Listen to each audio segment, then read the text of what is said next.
સુરતમાં વડાપ્રધાન નરેન્દ્ર મોદી આવી રહ્યા હોય જેને લઈ તેઓના હેલિકોપ્ટર માટે પર્વત પાટિયા ખાતે હેલિપેડની સુવિધાની તૈયારી કરાઈ છે, જ્યાં હેલિકોપ્ટરનું નિરીક્ષણ કરાયું હતું। વડાપ્રધાન નરેન્દ્ર મોદી 2 દિવસના ગુજરાતના પ્રવાસ આવી રહ્યા છે। સુરતમાં 7મી મેના રોજ પ્રધાનમંત્રી લિંબાયત નીલગિરી મેદાન ખાતે કાર્યક્રમમાં ઉપસ્થિત રહેશે, ત્યારે વડાપ્રધાનને આવકારવા સુરત સજ્જ બન્યું છે। વડાપ્રધાનના આગમનને લઈ તંત્ર દ્વારા તૈયારીઓ પૂરા જોશમાં ચાલી રહી છે। કાર્યક્રમ સ્થળે રૂટ પર કાર્યક્રમને અનુરૂપ સુશોભન અને રંગોરંગાન કરવામાં આવ્યું છે। 7 માર્ચ વડાપ્રધાન નરેન્દ્ર મોદી સુરતની મુલાકાત લેશે।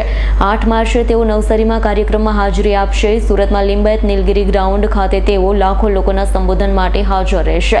કાર્યક્રમ પહેલા તેઓ 1.5 કિલોમીટરના ભવ્ય રોડ શો કરશે, જેમાં હજારો લોકો જોડાશે।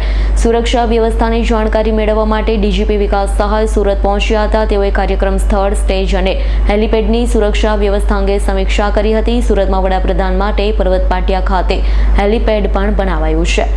Bureau report S9 news Surat. અમારી તમામ માહિતીથી અપડેટ રહેવા માટે જોડાયેલા રહો S9 ન્યૂઝ સાથે।